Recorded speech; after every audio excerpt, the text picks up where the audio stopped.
నీ భర్తను ఎప్పుడైతే నీ కాళ్ళ కింద, నీ చెప్పు కింద ఉంచుకోవాలనుకుంటావో, నీ బ్రతుకు కూడా చెప్పు కంటే కిందకి వెళ్ళిపోయింది. నీ భర్త రాజుగా ఉండాలంటే, నీ భర్త 10 మందిలో గౌరవంగా బ్రతకాలి అంటే నువ్వు అతనికి లోబడాలి. నేను ఒకసారి చెప్పాను, మీకు గుర్తుందో లేదో, మా ఆయన నన్ను రాణిలాగా చూసుకోవాలన్నటువంటి వారి చేతులు ఎత్తండి. లేదా కాదా? రాణిలాగా. మీ ఆయన రాజుగారు అనుకో, నువ్వెవరవే?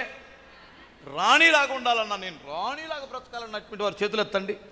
ఆశ లేకపోతే దేవుడు కూడా ఆశీర్వదించడు. ఆశ ఉన్నవారు చేతులు ఎత్తమని చెప్పా. రాణిలాగా చూసుకోవాలంటే ఆయన నువ్వేం చేయాలి? రాజులాగా చూసుకోవాలి. రాజు చెప్పింది వినాలి, రాజు మాటకు లోబడాలి. అప్పుడు నువ్వేమవుతావు? రాణిగా రాణి అయిపోతావు, అంతే. స్తోత్రం చెప్పాలి. అవునా కాదా?